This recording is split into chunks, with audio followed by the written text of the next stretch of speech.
Hey everyone.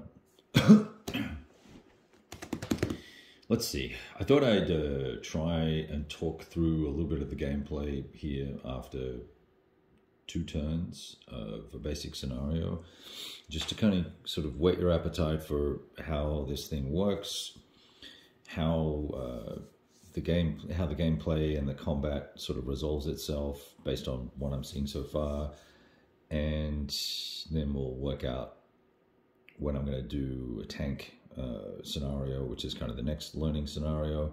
We'll kind of go from there. So first up, first things, we're talking about we're talking about Assault Red Horizon 1941 or 41. It's just called. I'll show you the cover of the rule book here, so you can see it there. You can't see it there. Look at that.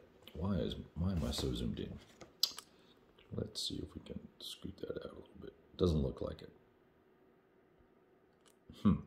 Right. Anyway. We'll get there eventually. European game, European design, designed by a German chap. I think the whole company is based out of Germany by the looks of it. The company is called Assault Games, funnily enough. And the way the game is set up and laid out with the cards and the scenario books and the units and all the rest of it, it feels very much to me like this is a planned series, and I don't know really anything about the company or the game other than my limited hour here with it. So I don't have the contextual history. It looks like it's been played and tested quite well. It's pretty robust from the gameplay perspective.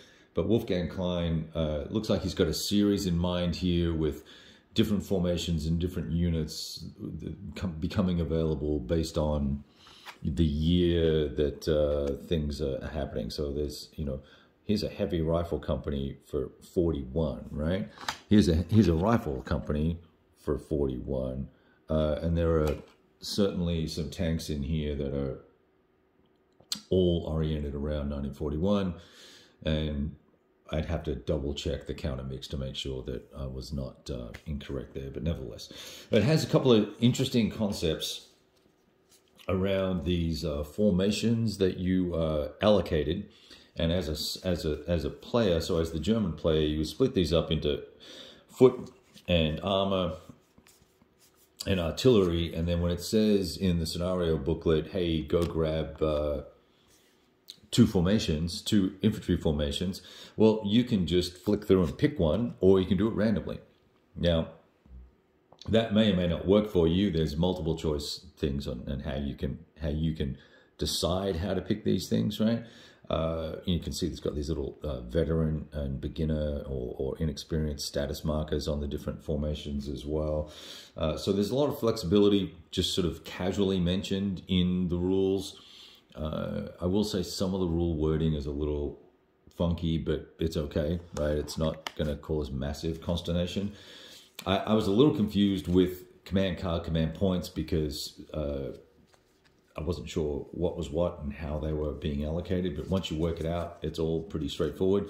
This particular scenario I'm using doesn't use command points, and these command points are allocated per formation, right? So I just decided to use them just to see mechanically on the board as a user interface, how was it going to work out. And I gave the 3 units 3 commands, but I was also wondering if I could put 2 commands on 1 unit, and I don't believe you can, but there may be a few pictures when I write up my AAR that has the MG. I put 2 activations on because I thought it'd be fun to fire twice. So scale's interesting here. Let me just double check to make sure that I'm not speaking incorrectly. And then we're going to talk about the combat and the combat dice and stuff like that. Let's see here with the scale. It doesn't really talk to the duration of a turn or expected duration of a turn, but I thought I saw that the hexes were 100 meters or something like that. Yeah, 100 meters. There we go. And it's sort of pitched at squad level from my feel for things at the moment. It doesn't look to me like, because we're bringing in platoons of units, so that's the impression I got. There. Let's see, what are their cards? Anyway, so it's platoons of units on the board with, sorry, platoons of formations on the board with squad-sized units. And that's what's kind of interesting here, is because, you know, you've got a recon team and you've got tank hunters and anti-tank rifles as part of a formation that comes onto the board that has a certain number of activation points, right? So that's pretty cool. 9 double-sided maps, so lots of great terrain, and these are really beautifully done. They have a nice feel to them, good quality. They're geomorphic, and also, you know, they've got the little edges set so that you can sort of snap them together. They don't click together, but they sit together. So you get these formation cards. So we had two heavy rifle units and a Maxim MG. And then you get these command cards that you receive. You have a hand of 3, and if you don't use them, you keep them, and you can pull 3 more, is my understanding. So you can end up with several cards in your hand. There's a deck for each side, and then there's a neutral deck. And those neutral cards that, you know, might be something like miscommunication or partisan, I don't know, fanatical resistance and stuff like that, right? So it'll add a dice or extend your range or give you another shot or give you an extra move or all that sort of fun stuff. So a little bit of flavor. But, you know, it's a little bit of overhead because you got to sort of check the cards and all that sort of good stuff, but that's all fine. This scenario opens up with 3 chaps over here and 3 chaps over here, and they've got to capture this hex here, and you've got 6 turns to do it. So I had a card with a double action, and I did a fast move. So I did a double fast move, got my MG on top of the hill first, and you put a marker on it. Where are these markers? Put these fast move markers on them, and at the end of the turn, you flip them over, and that's the penalty for doing whatever it was you did, right? So I would lose an attack die when I fired the next turn. Well, the next turn I put an activation marker on that guy. This unit, which you just see out of frame there, is the enemy MG. They also did a fast move, but they could get to where they needed to be in 3. So they sat there. They had their -1, and then it was going to be who got to fire first, and the Germans did. The Germans fired. They lost an attack die. You always lose the weakest attack die. So these guys, where's their card? These guys at a range 5 get 2 red dice and a yellow die. So we didn't get to roll that guy, and we roll these guys, and I rolled 2 of those, which is a hit, a crit, and a suppression. And then defensive was, I forget what it was. I think this guy has a low profile or something like that, so we got a green die or something. And his defense, that's right, his defense is a yellow die. See, it's got the yellow dice here, right? So he's got that. So they rolled off. We ended up, and then you just net out the results, right? So let's say that was the result. It would cancel out 2 suppressions, but I still got 2 crits. Well, when you get crits, you get to roll again, and you roll more dice, and they have a compounding effect. So this guy ended up taking 2 criticals, so that used up, where's his health marker? Where is it? Here. Oh, that's the German MG. Where's my little broski? Here he is. This little guy here shows us that he has 2 hearts, right? So 2 crits will kill off 2 hearts. So we're going to flip him over, and then we roll these additional hits, and that forced the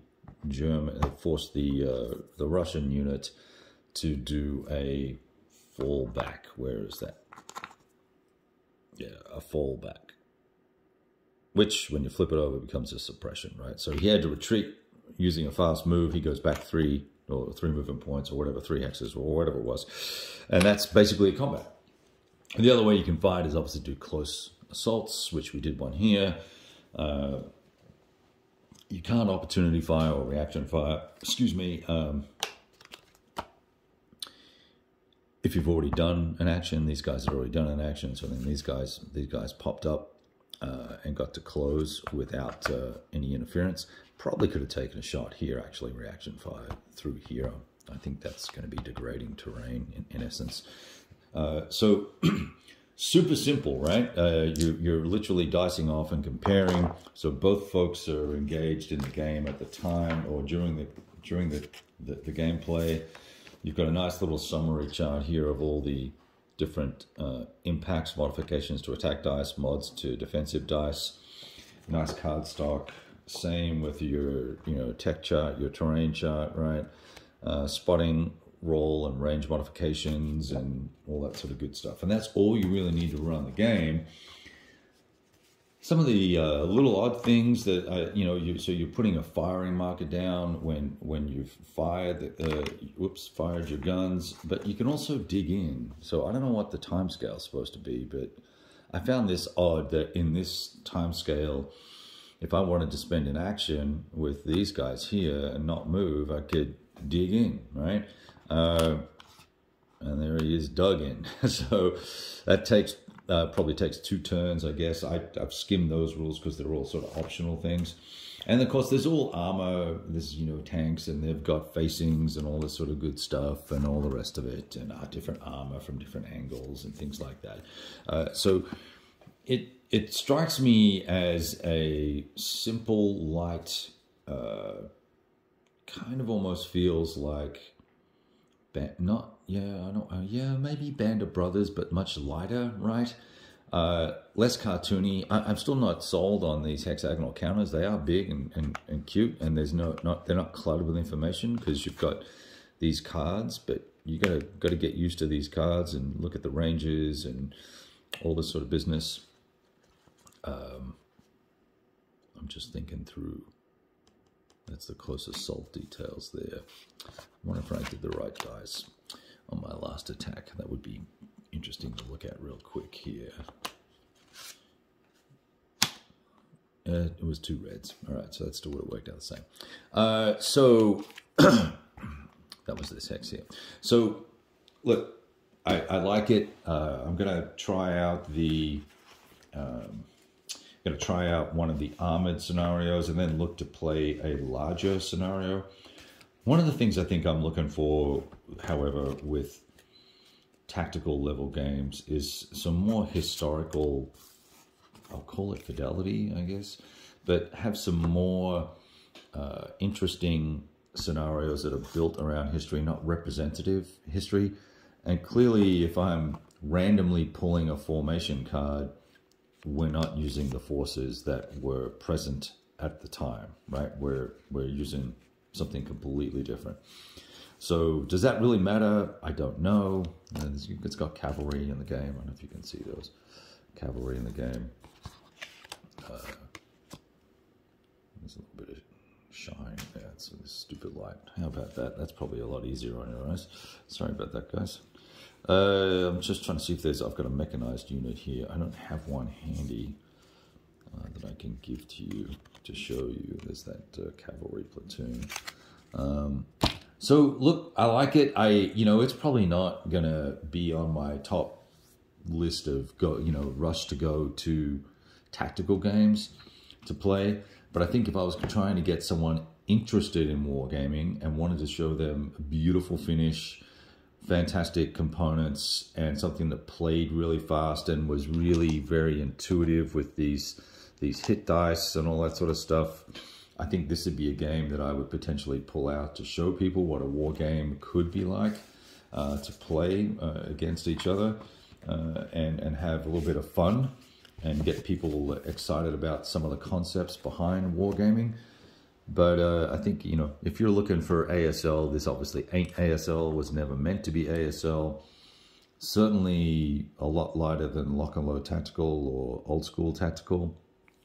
And nowhere near as crunchy or thought-provoking as the last 100 yards. This really is just a good, fast, it's got kind of a Euro-esque play element to it, to me. It doesn't make it bad, it just makes it different.